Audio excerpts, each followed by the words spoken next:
Hey, John, I meant to tell you, I did tell you, I guess, that was a great presentation last week.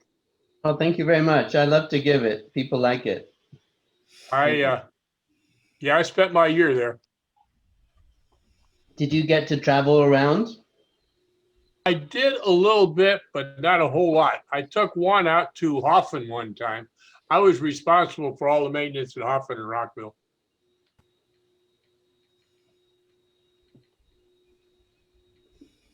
I actually did something neat. I served dinner to the troops out at Hoffman on Thanksgiving when I was up there. Oh, cool. Yeah, in Keflavik, there's a big base, and apparently the US wanted Iceland to pay like $2 billion for the base, and they said no, so they eventually just left it. But some part of it is now an industrial park. You know, they're using that infrastructure for a purpose. Yeah, that's where I put my head down, on the base at Keflavik. Yeah, I think there was something to do with it being expensive to decontaminate or renovate or something. So, you know, they basically just left it, but it's quite big. Yeah, the mission's kind of gone away now anyway. Was that for surveillance in the Arctic? Is that? Yeah, we used to watch the bears go up and down the East Coast. I got a photograph that was given to me when I left there of a Russian bear being escorted by two F-15 Air Force F-15s.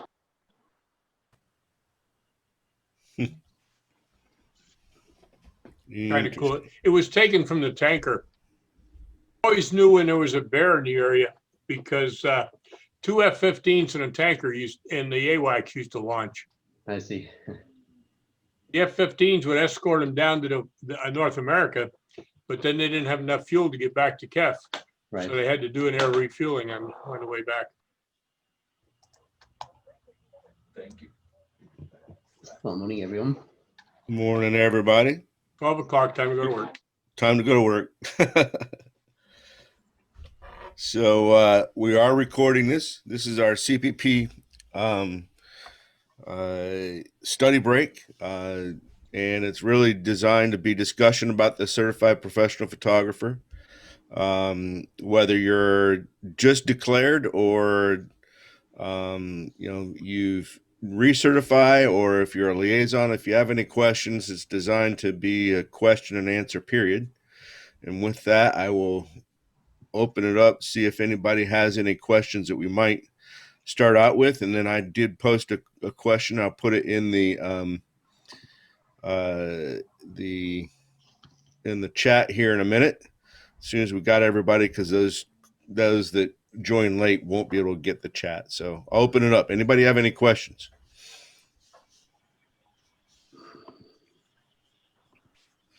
Quiet bunch today.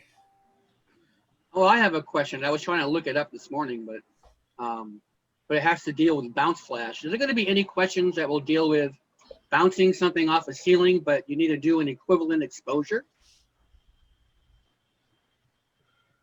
Sure. Yes.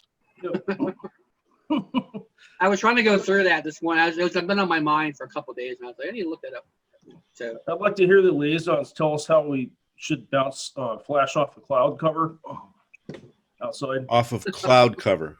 Yes, sir. Yeah. Well, just make sure that your angle of reflectance equals your angle of incidence, or whatever that is. Thank you. So straight up. Yeah. Yeah. Okay. Also, doing it right. Okay. There's two aspects of that question. You know, one of them is how far away the reflective surface is. Well, that was what I'm, right. It's 10 feet or 12 feet or 16 feet or. You got to think of it as a ratio. So if you do a 45-degree angle up to hit the surface, then come back down, right? Mm-hmm. And it hits your subject, then the light is going to go about twice as far as it would have gone had you gone straight at the subject. So if it goes twice as far, if it goes twice as far, if it's a mirror, you'll lose one stop of light just because of inverse square law. Okay. What about the type of cloud it is? Does that matter? And also the altitude Well, no, you can't bounce flash off clouds. I mean, come on, let's get real. I'm talking about a white ceiling in a room. Oh, okay. Okay, white ceiling in a room. If it's a mirror, you lose one stop of light just because of the distance, right? Now, the texture of the surface is going to hurt you even more because that's not going to reflect the light. That's going to disperse the light radially. So you might lose another stop. So generally, if you want to bounce flash off the ceiling, off a flat white ceiling at a 45-degree angle, you'll lose about 2 stops of light. So is 2 stops a general rule? General rule. Okay, that's what I wanted to know because I was thinking, well, what if it's this 18-foot ceiling? No. Now then you're going even longer, and then whatever. All right, so 2 stops is a general rule. Yeah, general rule, but that's a 45-degree angle coming back down. If it's higher, your angle is bigger, and it's going to be more than twice the distance, right? The other aspect of that too to think about is if you bounce flash off of a red ceiling, right? Guess what? All that light coming down on your client's going to be red because that's the color that gets reflected. If it's a blue ceiling, you get blue. If it's an orange ceiling, you're going to get orange. So not only are you going to end up with the intensity of light changing, you're going to end up with the color of the light changing as well. So keep both of those things in mind. That's my 2 cents. How about you guys? Well, the color, I figured that was, I figured that was a pretty, note. But I was just more curious about the number of stops, how to figure out the stops from your flash to the ceiling and then back down again. So that was my big. Just remember that your distance has automatically changed because you're not firing your flash straight at your subject. So you're going to have to at least double the amount of light. So, and those other things do take into consideration. I find that acoustic tiles absorb way more light than what you ever anticipate. So No. the answer that for the test will always be based on the distance away, not the surface that the ceiling is made out of. But in practical use, if I'm standing in the middle of a room and I'm taking bouncing a flash off the ceiling is a 9-foot ceiling, for me that's typically it's going to be about a 2-stop increase. That was my question for the day. That's a good one. I was looking through that whole study guide and I couldn't even find that reference anywhere. Just like right. You were looking through which study guide? Steve's. All right. Yeah. It's in there. I remember it being in there, and I had it on my test. Yeah, I put in like search words bounce, but it never. I don't know. It didn't. Whatever. I got it now, but that was my question. Okay. Thank you. Any other questions out there? I'm getting to the point where I could probably post our questions for the day. Bonus to that, though, if you want to think about it like this, in your flash, the speed lights especially, you've got a zoom setting inside your strobe light, right? So although you may be at 85 millimeters on your lens, right? If you want to bounce flash, one way to help get more light over there is to actually change the zoom on your strobe to be 160 millimeters. Okay. And what that'll do is that'll narrow up the spread of the light so that as it hits, it doesn't diverge as much as it goes up to the ceiling and then back down. It'll help narrow it up so it only disperses off a smaller spot off the ceiling and brings it back down to what it might have been had you had a straight shot at the client. That probably will not be on the exam, but that's your added bonus for today. How about that? We like added bonuses. All right. So in the chat, I posted today's question. What are exposures meters designed to do? What are they designed to measure? And the 4 answers that were on the practice test are A, highlights, B, ISO settings, C, medium gray, or D, angle of reflection. So we can discuss each of these answers. We'll say why the answers that maybe not as appropriate as the correct answer, and why we think the correct answer is the correct answer. So let's start off with A. Are exposure meters designed to measure highlights?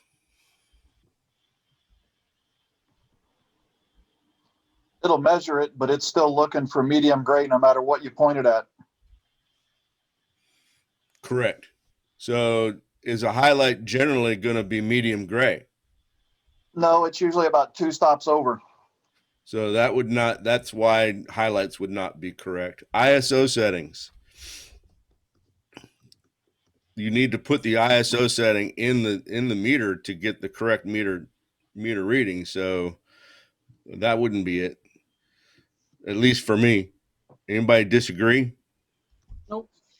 Yeah, I'd assume that you would maybe use the results of your meter to modify your ISO settings and then remeter, but it's not directly measuring, obviously, your ISO settings. Correct. If you're not getting an exposure that will fit into what your image, what you want for your image, you can use your meter to adjust, to decide whether that's an appropriate ISO. But correct, that is not what an exposure meter is designed to measure.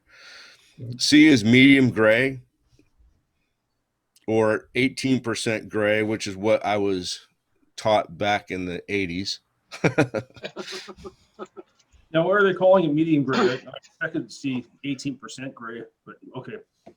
Medium Well- is 18. Hmm? It's interchangeable, medium, 18. Yes and no. Yeah. I'll clarify that's a different discussion. So I'll come back to 18% gray versus medium gray. Medium gray is what most meters are calibrated to when they come from the factory. So that is what they are measuring for. They're trying to get your scene, the light output of your lights, your scene to reach a medium gray. And if your scene is highlight dominant, you need to adjust from what your meter has read. Calibrate your meter. I calibrate my meter. Yep, that's another thing you have to do is calibrate your meter. An angle of reflection, which is kind of what we were just talking about with bouncing flash. Meters don't, while they may help, I was trying to read Mia's comment or her real quick. While they may help with getting a proper exposure, they don't tell you the angle of reflection. So the correct answer, medium gray. Yeah, I'd actually say that's a bit of a unusual answer because the light meter doesn't tell you medium gray. It tells you the combination of your aperture. I mean, typically you're looking for the aperture for the shutter speed and ISO that you put in. So if you wanted an answer that was medium gray would always be 18%, and the light meter never tells you 18% of anything. No, it just says designed to measure, though. That's what. Right. I think Yeah, the question is worded oddly. But I'm only saying that because I think you have to interpret the question as well. So if I was to interpret this question, I'd have to interpret what it was actually asking instead of the language of the actual question, the literal question. Right. And it's a badly worded question. You have to think a bit broadly. Is the point. Yep. So What if there's no 18% gray in the photo? You know, it's a badly worded question. But that's where whoever's using it has to know that that's what it's looking for. It doesn't matter what you point it at. The number that it gives you is going to give you that 18% gray.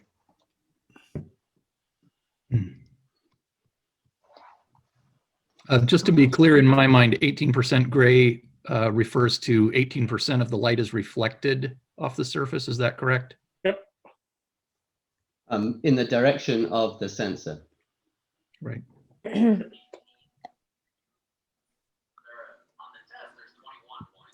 correct. Yeah, it's So poorly it worded gives a question. standardized way of reading a scene for all meters because there's different kinds of meters. There's a reflected light meter, like what's in your camera, or there's also some handheld reflected light meters. And then there's incident light meters. Let's see if I have mine handy, which have the bulb, the white bulb, and they help to read a scene. In my mind, this is taking a more accurate meter reading than a reflected. You have to, on a reflected light meter, you have to narrow down your metering beam to just be that a card, and you have to choose what in your scene would actually be 18% gray. So there's less of a guesswork in an incident light meter. So, but all light meters are designed to read what 18% gray would be. Now, in my mind, medium gray is not a correct answer because I've run into a series of gray cards that if you put them side by side, they're not, some are not 18% gray. Some are reflecting more light than others. And most, for the longest time, the standard was a Kodak 18% gray card. And if you're looking for accurate reflective light meter readings, or if you're looking to put a gray card in your scene so that you can go back and use it later through Lightroom, Photoshop, or any of the other processing software, so you can use that as a picker, a Kodak 18% gray card is what you want, and that would be a medium gray. In other words, don't buy the ProMaster. I didn't say that out loud, did I? I didn't hear anything. You mean the one that everybody buys? Yeah, because it's cheap. I mean, if you can buy a ProMaster medium gray card, and it costs you $10 versus a Kodak, if you can even find a Kodak lately, at 35 to $50. I tell you, color checkers are not cheap. Well, yeah, and a color checker, there's a difference between a color checker and a gray card. Mm-hmm. However, the color checker does come with a gray card. Yeah, mine does. Yeah. Right. And I don't even know if this is a true 18% gray either. It's an X-Rite 18%. Yep. Yeah. Well, Not the same as the Kodak. number 4 is 18% on the grayscale. But the one on the back is not the same as the Kodak. Oh, so you have yours upside down, John. That's why. Okay. Did you know that if you shoot this, if you're making a profile on a camera, if you shoot this upside down, the X-Rite software will not find it. That's true. It won't. You got to shoot it right side up. So when you pointed number 4, that would actually be number 3. In my mind, at least. So interesting stuff. Any other questions? So the bottom line is when you see a question about a light meter on the test, think gray. Absolutely. Yeah.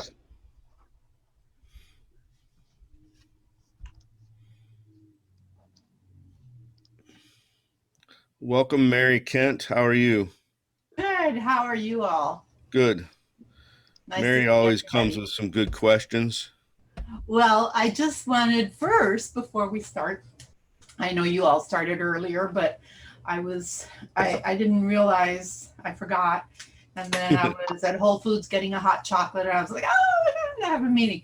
So anyway, I want to thank John because last Tuesday, at around this time when we were supposed to be having a meeting, it turns out that in the morning my husband said, well, you know that I'm being interviewed at 1 p.m. today.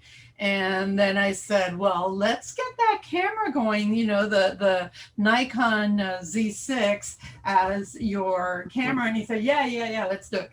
So thank you very much, because it really was an amazing way to, you know, to see himself and to be like using something better than this normal camera that we have. Oh, glad to help. Glad it worked. So for everyone that didn't know what that was all about, Mary had asked me about what camera I was using, and whilst I'm not using a Nikon, I'm using a Sony. Nikon introduced a release version of their webcam software so that you can take the video output from your DSLR or mirrorless and route it into a computer as your source for Zoom and other applications. So thank you, Mary. Yes, so thank you very much, because that was very useful and very cool too. Very, very cool. Awesome. John, I looked into that at one point and saw that the software was only available if you joined a Facebook group and it was limited. Is it still in that sort of beta? No, you state? can go to Nikon, the Nikon USA website. I'll drop it in the link in a moment when Thank you. Yeah, they just released it this past month, I think, even, because I think up till last month they were still using Ecamm software, which was expensive as all get out. and I get a little nudge from Nikon every now and then, because a lot of the software that they're charging for, thanks, John. A lot of the software that they're charging for, you know, other companies are giving you. Canon gives you any tethering software that you may want, where if you want to tether and shoot a Nikon, you have to buy software from somebody. And Nikon's is the most expensive tethering software out there. So, but now they've got a webcam software, which is awesome. So, and it's free if you own a Nikon camera. John did post that link, so if you want to grab that, that's awesome. It was very special, and it was really cool because we took the camera down to his studio. He's an audio engineer, so you could see all of his equipment behind him and his studio, and it just gave a whole idea of where he was for all the people who follow him and stuff. So it's very, very cool.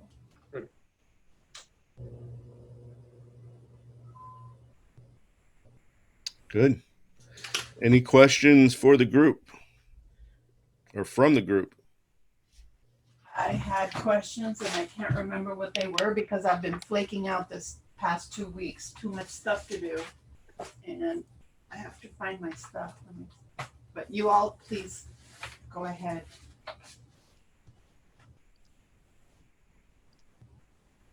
Well, I saw on the announcement to the meeting that you were going to be talking about, was it about metering? Yeah, we just had that discussion about darn. About the question that was on the practice test.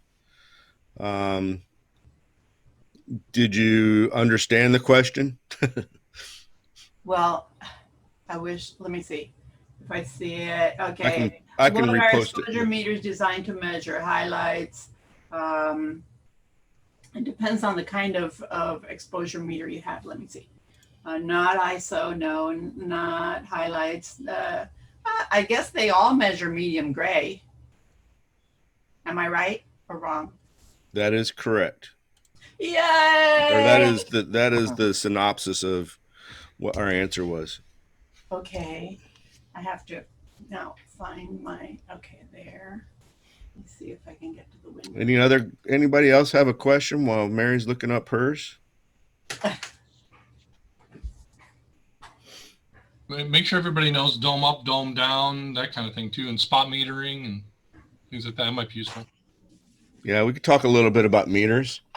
So when you're working with most incident meters, they have a dome right here, and a lot of them either have this where you can dial the dome back into the meter, or it's out.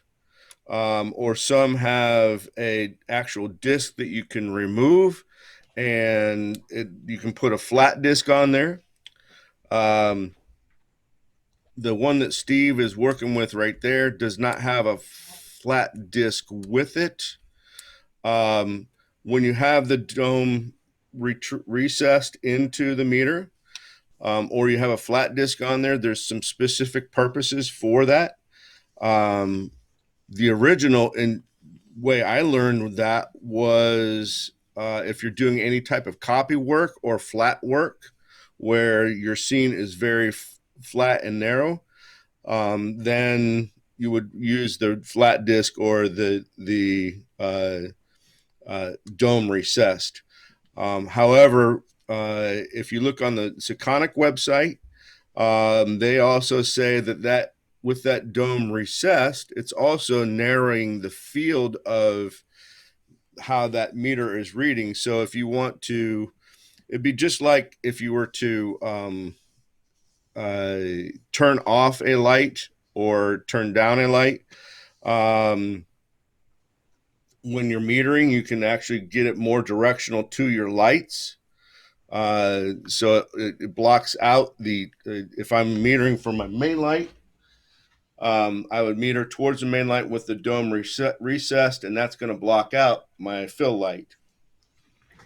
So that's a way to use that.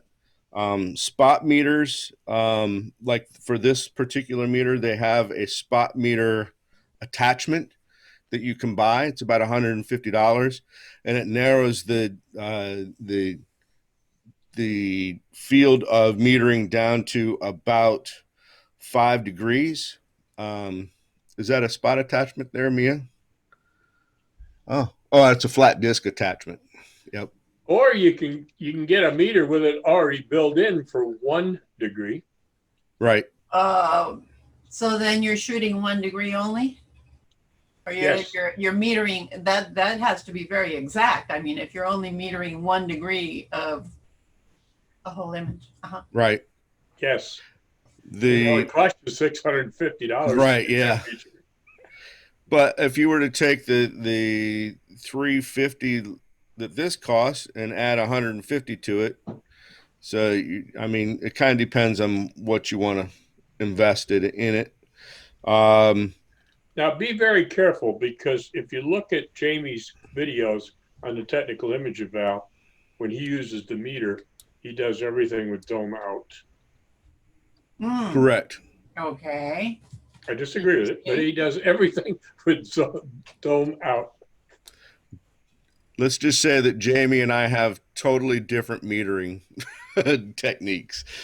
Me too. But we come up with the same result in the end, Yeah, what he does, to be perfectly fair, he uses the dome out, but he says block the fill light or block the main light. Right. Right. And see, I don't even do that. I turn one off, one on. Right. No risking where that light's going to bleed to. Just turn it off. Right. But if I have read correctly, during the test, they are doing, they're asking questions that always have answers that refer to like additive meters, or, like you have both the main and the fill measuring at the same time, not really separated. Am I wrong? Yes. Yeah. Right. Yes, you are correct. And you won't see anything on the test specific talking about a Seconic meter, for instance, because there are other manufacturers they Of couldn't course. talk about just a Seconic. So if I could ask the candidates, when would you use a spot meter? When would you use a spot meter? Let me think. Well, when the exposure of that little spot is really important. You know, like when you say, okay, well, that part, I mean, maybe if you're lighting the image with that part of the image with a lot of light, and perhaps around it you have a lot of shadow or things of that sort, and you want to make sure that that spot in particular exposes correctly. So when the subject is much brighter or darker than the background, right? Well, I think that I said it more or less like that, right? More or less. But I didn't use the right words like you did. You did it better. You said it better. But you gave the right answer. Yeah, I was thinking with a snoot, if you were using a snoot to narrow your beam of light onto something. And so that's when the angle comes into play, because the smaller your target gets, then you need to have a smaller angle so you don't get stray light outside of your target. But you can still do an incident light meter from that place, but you know, from that section that is getting that amount of light, and meter it in the same way without a spot meter, correct? Well, you could use the spot meter in your camera. So, you know, instead of metering on the whole frame, you can cut down the area where the metering comes from as well on the camera. But you can also, that from the light meter point of view, that's why you would do it when you have a small area which you need to meter, and not, it's different to the outside. One thing to clarify about spot meters, and I don't know of one, and so I'm going to say this statement. If I'm wrong, liaisons, you can correct me. Spot meters are always reflected light meters. They're not incident light meters. So that makes sense.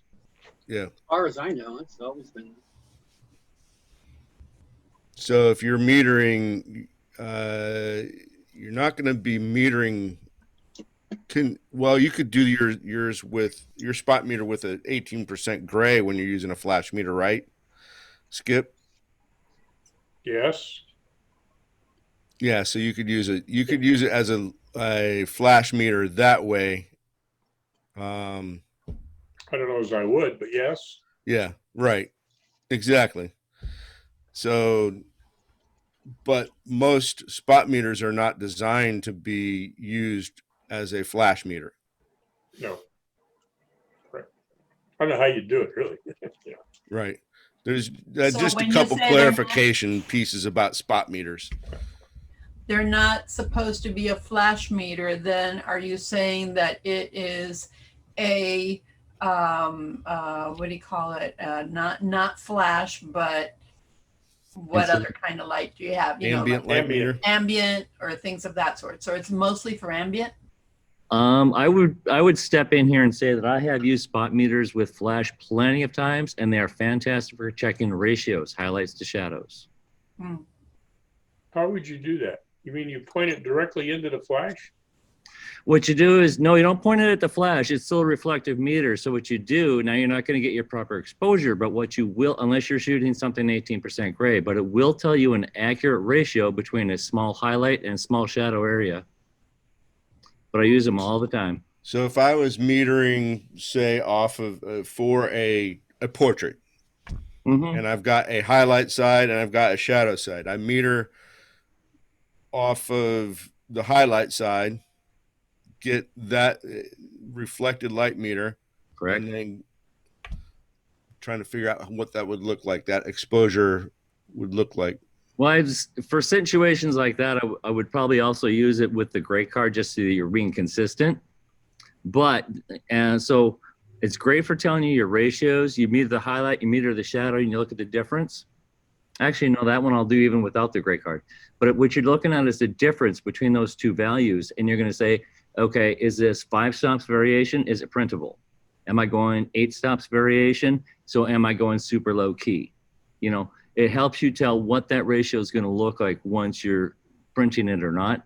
It's also good for architectural work. If you want to check light illuminating from a window versus the exterior of the building, are you going to get detail in both or one or the other? And it helps you make that choice. But is it you're going to be your proper exposure without a gray card? No. What kind of meter are you using to do that with? One much like yours, a 608. Can we get a demo? Because mine on a spot, when I take a spot meter, it does not hold the value, I don't believe. Well, I got a memory. just, Okay. just when you're working with strobes, it's, okay, this is F16, okay, and then my shadow side, I'm at F8. Okay, I've got my 4:1. Oh, I'm sorry, we're on the 1:5s because we're on Kodak. So I'm still trying to picture that as, like Skip said, trying to see that light meter holds that exposure on the screen when the flash goes off. I mean, you got to be really quick to look at it. No, it'll hold it. Okay. Huh. Okay. I mean, will it do some meters will have a memory and let you, follow a couple of difference. I usually just look at it and go, okay, this one was 516. Okay. Take your next reading, and it's going to hold it until you do your next exposure. Okay. Okay. Good to know. Yeah, because this one won't do that. Nope. I've had one of those. I had a little. My dad had one of those. You don't use this all the time? No. Good. Any You like that, questions? John? What? Yeah. Any questions from the group? Anything else we can do? Yeah, that's the one I have worked with. What James is holding up right now. I've worked with that a lot through school. But that's all.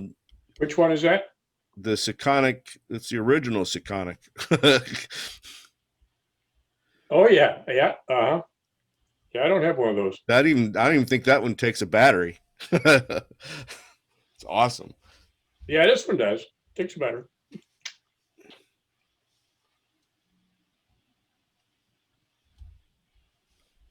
So, any questions from the group? Anything we can answer? Oh, shoot. I was going to ask Steve if he's getting ready to shoot Sherman. Yes, I can hardly wait. I mean, 4 months is a long time to wait. So. Well, you're within the 90-day window, so. I know, but you guys, everybody advised me to wait until. A little closer. Chris told me I should wait. Yeah. Yeah, I would wait. It does feel like a long time anyway. I mean, Well, the reason behind that is you get to be in 2 windows then. Yeah. You wait. Yeah. But is he practicing? Yeah. There you Say go. hi, Sherman. Is Are he you actually practicing? doing practice photos just to see if? I should be practicing, but Sherman's patiently waiting his turn. So in other words, you're not. Yeah. Not yet. I really should just take some test shots and see where I'm at. You're right. It just yeah, it makes you more comfortable when you feel like I'm waiting forever. on the line. You're right. So Yeah, have you maybe I could- taken your test, Steve? Oh yeah. Yeah, I took it in October, and I was going to turn it right around and get my images in, but there wasn't time. I had like 1 day, so I didn't make it. And I ordered. I had umbrellas, but Chris said to get the certain other kind, so I got those, and those arrived. I think that day. I just ran out of time. Period. I had 1 day left. So then it's like 4 months because I didn't get it done that day, right? But if you pass the test at a certain point, can't you at any time after that submit? I know that there's a certain date in which you can submit images, right? Well, there's a 2-year window for your CPP. And correct me if I'm wrong here. Between the time you declare and then the time you get everything done. But then the test, you have to submit the images within 90 days of passing the test. Is that right? They have to be date stamped 90 days prior to whenever you upload. No, what you just said though is not wrong. Correct. Right. You don't have to shoot the images within 90 days of you taking the test. Oh, within That's not 90 what I- days of the testing, the evaluation period. is what I meant. Correct. That is correct. Sorry. You're right. The what period? Image has to be within a 90-day window. The images No, you that's submit, incorrect. the images you submit can be no more than 90 days old. Right. That's Exactly. it. That's the I meant to criteria. see that. Sorry. So I just looked at the calendar. Looks like if you wanted to cover 2 image submission dates with one set of images, you need to wait until January 5th. Okay. So that's when I should start shooting my samples. You know what I'm Yeah, doing? well, you can start earlier than that, but like we said, you can practice up until that date. Actually, I've Make been lots of notes. If you do that, make lots of notes. That way you can go back and refer to your notes and say, Find out what your settings are now, and then have them written. Well, that's a really good idea. Yeah, I got everything. I'm just like waiting and waiting and waiting. So in the meantime, I'm getting my FAA Part 107 remote pilot certificate for flying a drone. And then I'm going to start logging my 30 hours and get the certified drone photographer credential through the PPA. I'm trying to make use of my time. As we all are. Right. Well, is That's anybody where taking Mike has been Mike and Ron we've been meeting in a drone study group for the Part 107 FAA exam. Awesome. Mike's a friend of mine. He's really bright. What'd you get on the test? 98%. You missed one question, right, Mike? Yeah, I missed one question that was poorly worded and misleading. Then there we go. It's See? always That's missed not one of those? fair. So they I do knew that what it on other was. tests other than the CPP. You did good No. on that, Mike. Then you only missed one of those questions. So Well, I'll I'm tell you, hoping that Chris- Mike might want to do the CPP also. I'm sure he'd have no problem. Yeah, Chris, I'm looking what at the about me? material that the test covers right now to see what I know and what I don't know at this point. Okay.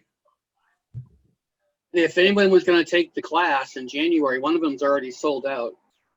Which one? Not Steve's, the other one. Oh, Chris Duncan's is sold Yeah, out. it's sold out. It says on the website sold out. Oh, wow. 'Cause that was the one I was going to take because I've been reading all of Steve's. And I figured I'd take his as the counterbalance, but not going to happen. Well, I was going to say. I got a question, actually. I wonder regarding the CPP exam, and probably the other one, the drone certified drone photographer exam. Why is it that the FAA exam you can go to a testing center in person, but you cannot with the CPP exam? You have to go online. Is there a reason? I think it's called pandemic. Well, I know, but that's what. Well, maybe the ones that do the drone they're not volunteer, that's their job, and we're volunteer, so that's different, and they're protecting volunteers. I think the easy way to think of it is the FAA is essential. PPA is not essential. PPA at this point is not going into their building to get physical tests. So Julia will not go get a test from the building in Atlanta to mail it out to a liaison. Okay, that makes sense. Right, that's the stressful part of it for me, was taking it online with ProctorU and having them, looking through my computer files. And not their fault, but that was stressful. They look through your They're computer over in the file? Philippines. They're wonderful people and everything. It's not their fault, but that was stressful. What do you mean they look through your computer files? What happened was that you think you can set it up correctly beforehand, but in my case, there's no way, because I've got 2 video cameras for the laptop, the USB webcam that's on a tripod in front of me, and the one that's built into the laptop. Well, the minute I logged into their application, to the ProctorU application, it would just go to the default, what it thought was a default video camera, which is the built-in one, and it was pointed up at the ceiling. So that wasn't going to help me. And so they had to help me reset it. And then when they did that, they started digging through my files. I don't think they meant to do it maliciously, but it upset me. And, right before you take a test like that, you don't want to be upset because somebody appears to be snooping through your personal files, including one Word file that contained all my usernames and passwords. Oh my God, you're kidding. Tried to open that. Well, No. I I know Yeah. that Chris talked to PPA about that, and It Yeah, wasn't their fault. They're good I- people. They're just doing their job, you know. But my opinion of what Steve experienced was an overzealous person that was proctoring the exam, and we did the right thing in letting someone know at PPA know that happened. yeah, But also, there are ways, Mary, to set your computer up in advance to ensure that doesn't happen, that so that you will be in compliance with Proctor U and you'll still be safe on your part. There are some documents in the PPA area on Proctor U that talk about that, but also if you were to reach out to myself, I can help you set up your computer so that you'd be ready to go. All they're going to do is, log in the way they need to, and you're going to go without having any troubles at all. Basically, you set up your computer and you log into your computer as a guest. And it has to be a guest with no permission to any of your other files. Right. So they can't even see it. So one thing you don't, but at the same time, you don't have access to any of your other files either. Right. Oh, the other thing is that they said you could use a calculator, even one that's on your laptop. Well, that was totally disabled because I had the calculator function, but you cannot get out of that window. You're locked into it. And the other thing is, I don't know if you're aware of this, but you have to show the whole room. Either you spin your laptop around or spin your webcam around and show the whole room, including the desktop surface. You're allowed one piece of like blank paper and a pen, and then you have to rip that up in front of them afterwards. And the other thing is you cannot talk to yourself. You cannot get up to go to the bathroom. You're stuck there, and they're looking at everything you're doing the whole time. And they'll rotate proctors through that period of time. Different people. And I got it done in a little over an hour. You're allowed 2 hours to take the 100-question test, but it is a very stressful environment if you're not used to it. Some of that, though, would be the same as if you were taking the test in person. So if they look at my desktop, they would make me clean up all this stuff? I would recommend it as clean. Yeah, you got to have a totally uncluttered desktop. That's right. I think they don't want to see anything on there. Oh my God. No paper, no books, no cell phones, no, just nothing except a blank space, one sheet of paper, and don't talk to yourself. They're gonna be listening. Must be like Donald Trump's desktop, right? Because who else has a desktop that doesn't have anything on it? Yeah. Well, I had to take mine at my dining room table when I did mine in person, and I couldn't have anything. And my person, Sam Terrell, he said, "You got a calculator?" And I said, "Can I use my phone?" And he said, "Yes, you can, as long as I see that it's only on calculator." Right? Okay. Only because, he knows me and he knew I wasn't going to cheat, but he also, that is his responsibility as a liaison in administering the test. He had to make sure. So we have calculators all over here because of the kids, and I just grabbed another, just to keep everything right the way it was. Completely cleaned off the dining room table. He sat at one end, I sat at the other. Now the family was running around and the dog was in his lap and it was crazy all around me, but that's how it was. The dog helping you take the test? No, he paid a lot of attention to Sam. He was in his lap the whole time. Okay. And then there's a process, if you do it in person, it was different because he had to unseal the envelope and do all these things. He had to write certain things on it, and then we had to put it in another envelope and sign it on the outside and stuff like that. So it's good to know that you can use a calculator. Yes, and a piece of paper and a pencil. Need one. I mean, and what? I did not find a need for a calculator actually. Right. I was just thinking if you could get one, a depth of field calculator would be the best thing you'd have, but I don't think you're allowed to use those. I didn't use it. Well, I'm just curious how many people on a photo show pull out their calculator to figure out all their math while they're calculator's right up here. Okay. But yeah. Sorry, I don't. What does it say, Chris, for the type of calculator? It's a certain number of functions, right? Yeah, I I thought it was didn't- only a 4-function calculator you could use. There you go. Yeah, simple one. That's all. The only thing they did with me was they shut off my notifications because they didn't want your computer to be all of a sudden somebody calls in or something like that, and it notifies you. So that's the only thing they did with me, and make sure, like I said, take your computer and circle around and make sure there's nothing, other than a piece of paper, the calculator, and a pen. Mhm. That's it. I wonder why you're not allowed to talk to yourself. Does anybody know why that is? I mean, why would you? But why is it prohibited? A lot of what? Possibly allowed to because talk if to there's somebody yourself. else like in the next room who might overhear you saying something, and whisper something, or whatever. Who knows? They take a flash card and put it up in the air. Yeah, exactly. Who knows? I mean, it's Steve, I think you had a one-of-a-kind. I suspect proctor. there's a Yeah, I second think reason. You could audio record yourself, and for the same reason they want you to tear up the piece of paper. They don't want to have information about the questions that's out and available in the world, and that would be a way of disseminating that information. it's like tearing up the piece of paper is going to make it so that it's useless now. Yeah. It's like- But we need to keep in mind though, Proctor U But why doesn't are you not only allowed do to have them? PPA. Sorry, Mia. Proctor U doesn't only do PPA. They do, tests for high school yeah, I kids. know. Their gamut is huge. So they have a huge protocol in place for.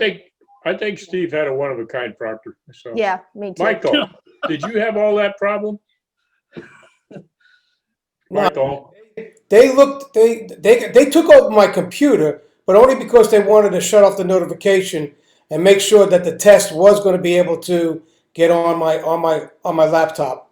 But other than that, they really basically, when they said, "Let me know when you're ready to start," I said, "Okay, I'm ready to start." They put the test up there, and the clock started ticking. The other thing they did is they were looking through my system files to make sure that JavaScript was enabled or Java. Yeah, my notifications were all shut down, and basically, when I was done with the test, they showed me how to get everything back on again. And that's what, they showed me how to get everything back on again. That was all. but they didn't look through your computer, did they, Michael? They didn't go through my computer, no. Yep. That's why I Well, say, I mine, think they wanted to really look through my. I think you had an overzealous proctor. You ain't kidding. The lady apologized to me when I got a little upset, and then she was just trying to do her job. Honestly, she wasn't a bad person, not at all. But then what happened was, when I finished, I just wanted to get out of there, and so I just closed the session. And then they said, "Sorry, but Mr. Davis, you have to show us your piece of paper and rip it up in front of the camera because the PPA has asked us to do that." So then we had to set up a whole thing over again. After it was all done, with all the same thing, the camera and everything was done right. And then I could rip the piece of paper up in front of them and show both sides and rip it up. Yeah, I've had several candidates that took it online like that, and I just haven't got that kind of feedback. Well, my advice is don't close your system when you get done. You got to wait for somebody to be there and ask them, "Could you please look at my piece of paper as I'm ripping it up in front of the camera?" But I'm serious. Don't forget to do that if you use a piece of paper at all. Okay, guys, I got to head to another meeting. See you. Thanks for coming by today, Skip. We Thanks, appreciate it. Hi, Skip. Bye-bye. Bye, Skip. Have a good day. So, JR, you should be about ready to take the test. Yeah, that'll be in January. I'm going to take the class and then take the test. Oh, that's right. You said that. I knew Yeah. that. I actually came on here to thank Chuck for helping me out. I know I did it. I messaged him, but I'd wanted to do it one-on-one with him, and basically was here. Guys, I'm telling you, the CPP test is not. If for those of you who haven't taken it, I guess I took it in October, and because I failed it the first time by 1 point. Oh, no. I'd rather have gotten kicked between the legs and failed it by 50 than did that. But then I passed it again. And I went through your liaisons are your best bet. Skip was my liaison as well as Greg. But then Chuck looked over my images and he said, "Mike, everything is good except for one thing." "What's the matter?" He says, "Your white balance is off." Now I know I set my camera on my white balance, and I said it. He said, I think it was a camera raw. I can't remember. Automatically readjusts your white balance. So be aware of that. I wasn't aware of it. I was looking at him with the I had the eyedropper point and everything, and everything looked really good. He says everything's great, Mike, except the white balance. Right, and it's not that your white balance is off. It's that Adobe reads the numbers on a Nikon camera differently from how you had it set in your camera. Yeah, that threw me too. When you put it in the camera raw, and then you have to. Unless you can, if you dial in your Kelvin temperature, it doesn't change it. If you dial it in on your camera, it doesn't change it. I don't know why that is. So what I did was I did a custom white balance, looked at the camera, what it said I went into Lightroom and decided what it said my white balance was, and then I dialed my Kelvin temperature to be that, and it worked. Essentially, I just set it for 6,000 degrees Kelvin, and it worked in Lightroom. Chuck told me to go back and reset your Kelvin to a higher number, so that if camera raw takes it and brings it down, it's going to be it's going to in the range. Right. Yeah. It's essentially what I did. Yeah. There's a lot of it that threw me because, Chris, you remember I just could not get that silly angle. Like the camera angle, the tripod height. I was like, oh my God. It was killing me on that portrait shot. And you just talked to me in a way that it went click and went. So when I was like, oh, okay. And it worked. Perfect. See, when you were talking about that, I thought you meant that your Sherman was 13 inches tall and everybody else's was shorter. But then I think mine's about the same height, right? Well, I didn't know. I didn't know if there was variation. So I measured him to see how tall he was because I thought I had seen where he was 10 inches. I thought I had read that somewhere. And I thought, if he's 10 inches, I don't know where I heard that. And I went back. Was he growing? I don't know. But I was wrong. He was not 10 inches. Okay. I don't know where I thought I heard that he was 10 inches. He's pretty tall, actually. Yeah. For a little guy. I have a success story, but Steve, to answer to your question, I took it back. Took it in September. I took it in October. Now the deadline for your images was like a week later. So I had a week to get my images done, and I don't know how in God's name I did it, but I did it, and I passed. But the success story of it was that I get my CPP and I put it on Facebook and everything. Next thing I know is I'm doing a baby image. I'm doing babies, and I just got done doing an image for a gentleman that he's writing a book. So my image became the image that it's going to be on his cover. Yay! Hey. Yay!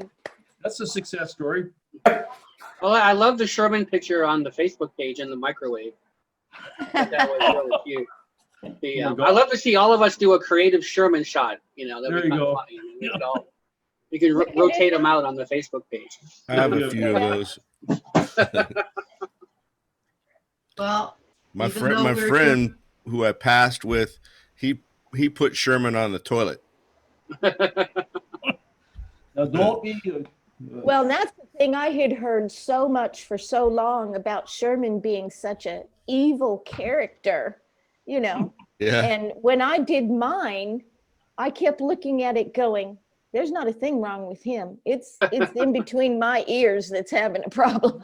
So I needed to upgrade here, And I don't know. I guess that's why he's now gold and he's my little Emmy.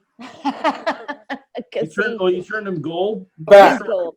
He's like a little Oscar now, is he? Yes. Okay. Yes. That's awesome.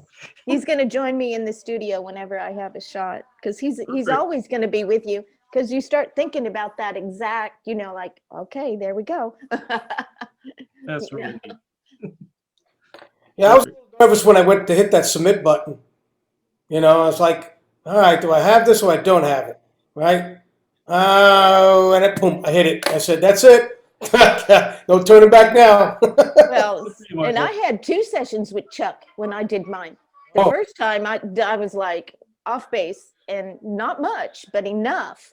And Sally stepped in too, and she was looking at, in the highlights of those shadows. And I was like, okay, I don't like those blue dots. I hate those blue dots. Go away, blue dots. There are too many of you. You're like rabbits, stop multiplying. And it took me a while to wrap my brain around what I wanted to do there. And then I got it. And I was like, once I got it, it was so quick, one shot after the other. I was like, wow. Wow. Okay. Michael, So you were So Mia, talking do about you recommend being, sorry, go ahead. getting that notification you were frustrated about on your test. When I did my Sherman images, actually the second time, I got the notification that one of my images didn't pass because I shot off the background. And I was like, there is no way, this has to be wrong. This has to be somebody else.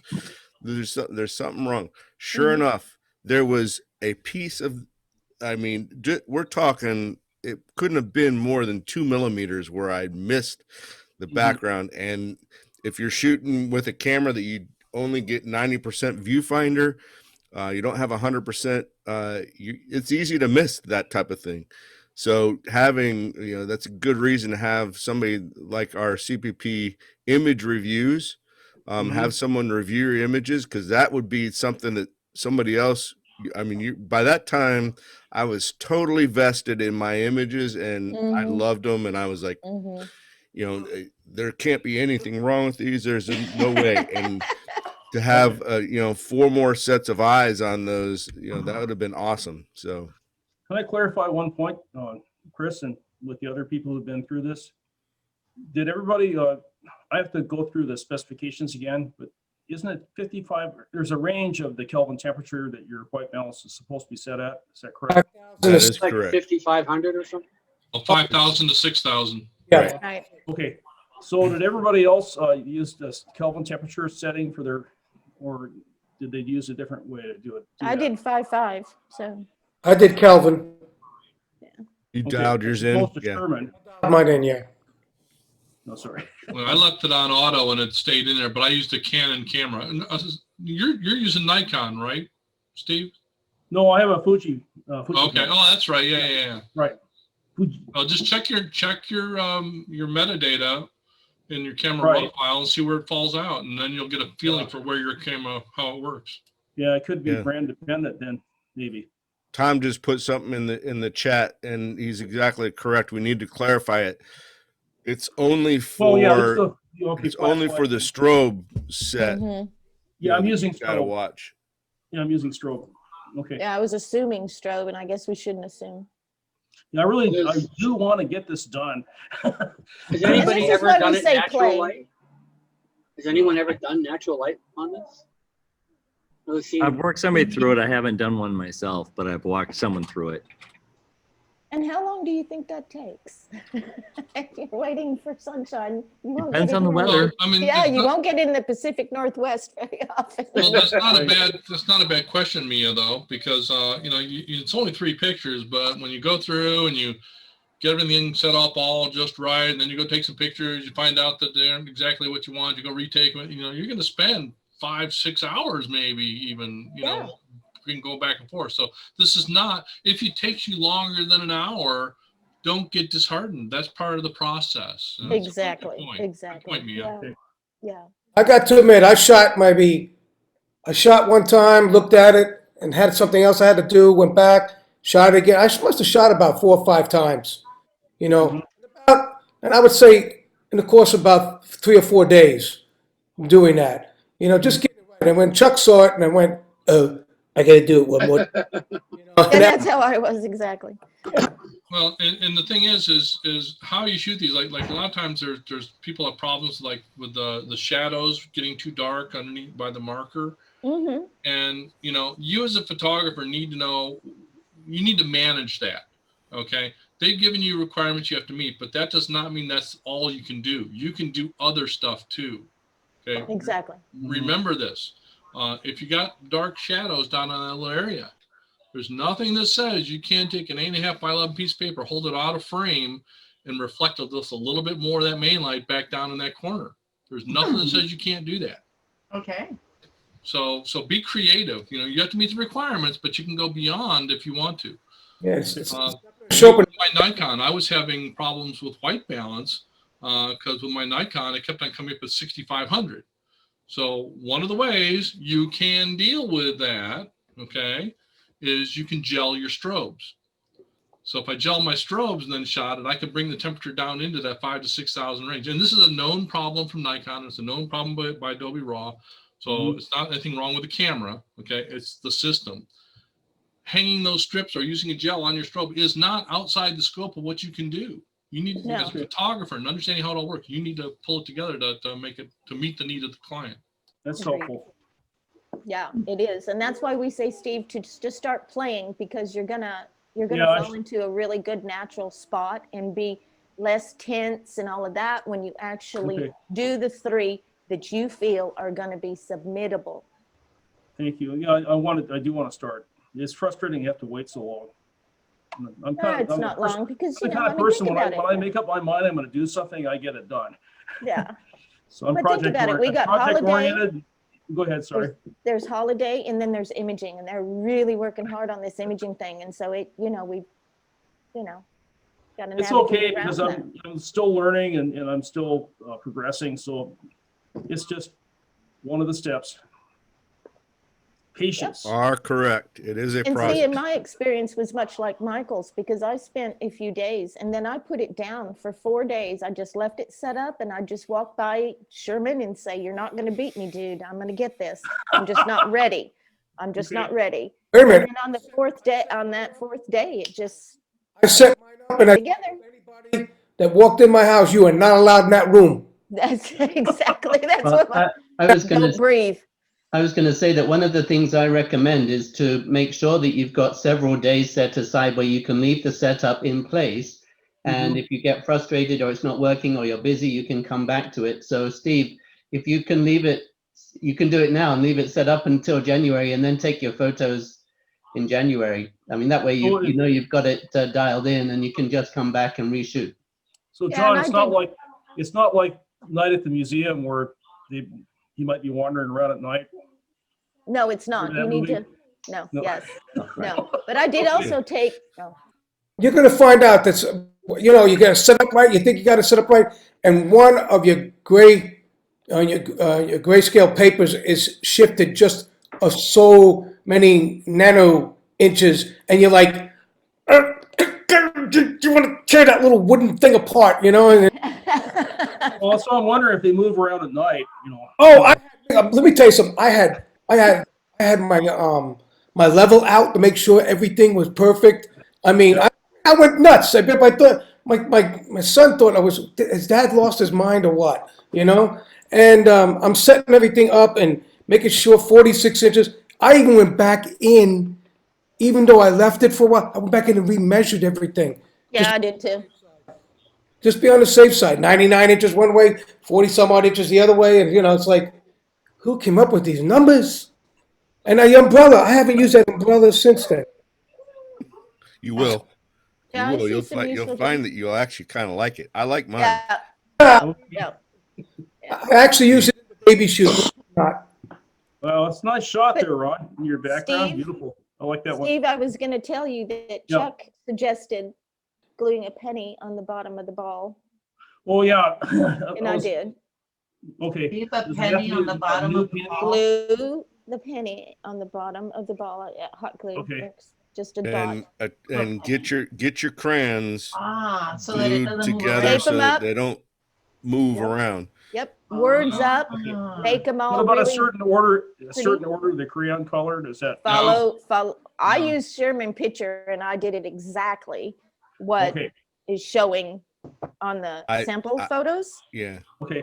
The order of the crayons, actually, that's in the instructions now. The order of the crayons does not matter. The only thing that matters about the crayons, and there's a specific reason, is the black crayon is required. Okay. And that specific reason will give you some clues as to some other parts of that image review. Yeah. Did you download When they that? come in the box, they're a certain order, right? I don't think I've disturbed that. I'm not playing with my crayons while I'm waiting. Steve, have you downloaded that handbook yet? Yes, I did. Thank you, Okay, Mia. I'm so, gonna go I mean, over it. I need to literally, go there are over it. so many clues just written in there, but they're not all on the same page. You kind of got to look around as they put it together to find all the clues you need. They're in there. They're not going to change it before February, are they? Mm-mm. Image reviews will not be changed Okay. for a long time. We All right. hope. Well, Yeah, so I'm how going to many start years as soon as is I this can. good? Like after the first year, I'm going to start shooting for sure. Maybe even sooner. But I'm going to take my FAA Part 107 exam, I think, this week, and then I can kind of clear my head off all that stuff. Did you get that scheduled, Steve?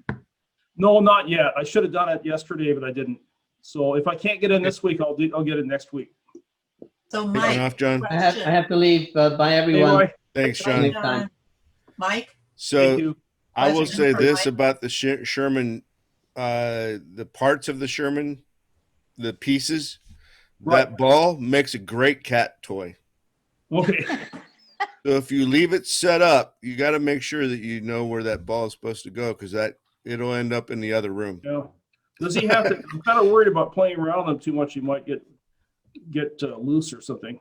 Is that a problem?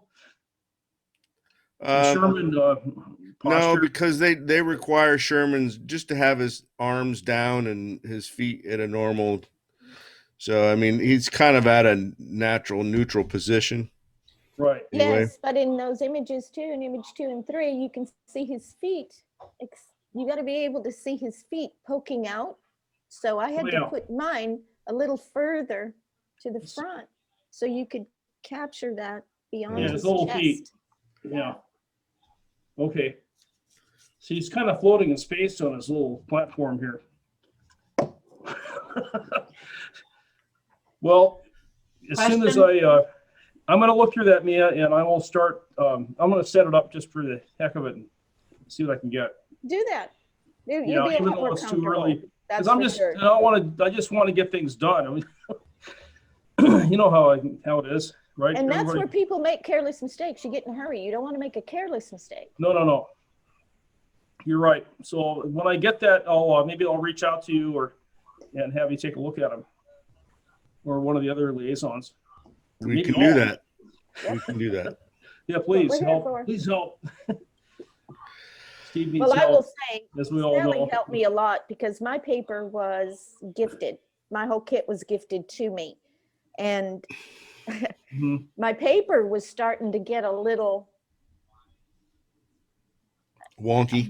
yeah, and it wouldn't lay Okay. flat right at the two seams that it was supposed to overlap at.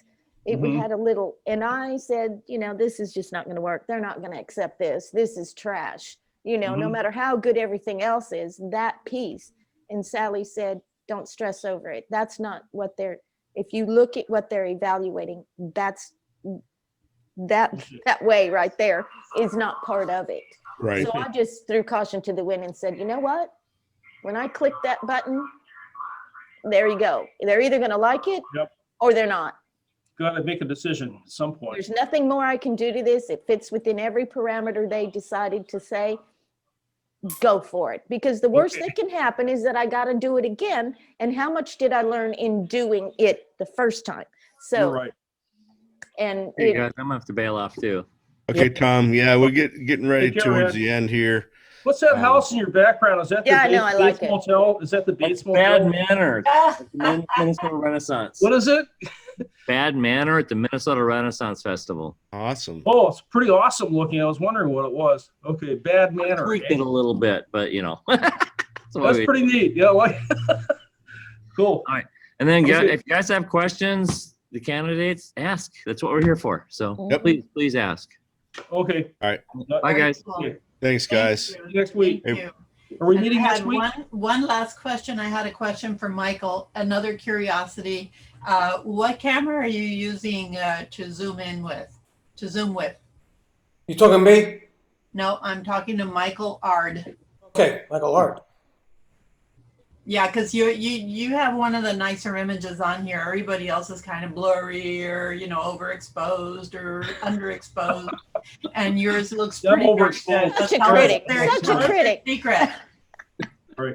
So I'm actually just using my laptop camera at this point. I do have an artificial light source that I'm using to kind of balance my lighting, because otherwise with it off, I get this. Here, I'll shut it off and show you the My light's too bright, background sorry. light kind of blooms out a little bit. What kind of light? What kind of light do you have? A little better. So it's something that I got as it's this paddle LED light right here, and it's selectable for intensity and for color. And Just got one when light. I got it, part of the reason was for the fact that there are certain colors of light that can help with seasonal affective disorder.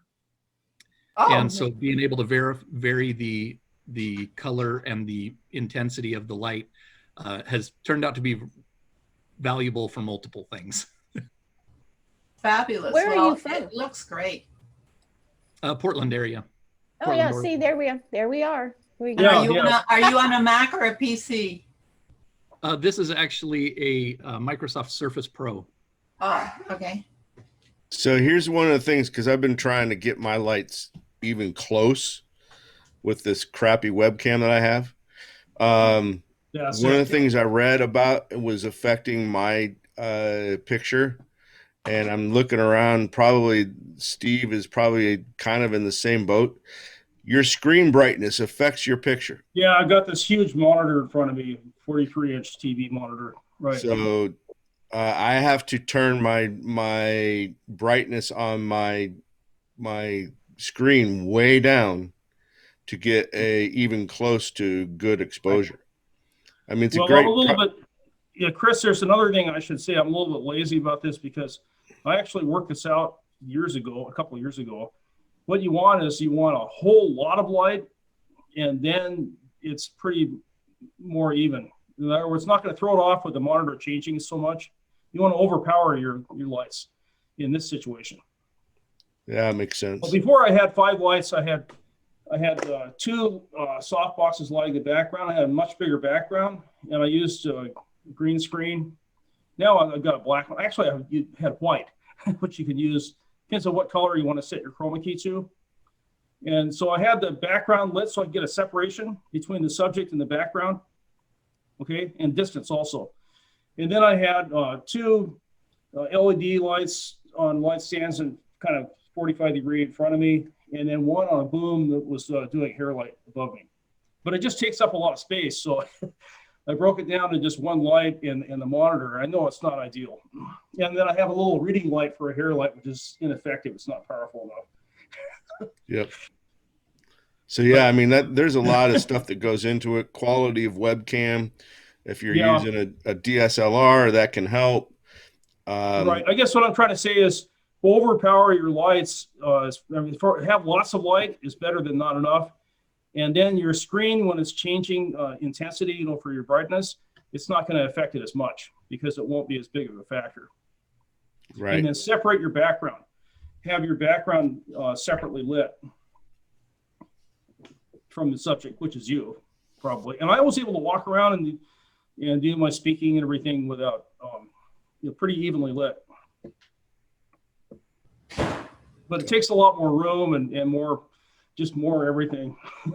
Yep. All righty, guys. Well, it was a great session today. I thank everybody for coming by. We'll and Mary, next week we'll try and do the question just a little bit later, so we can keep you involved.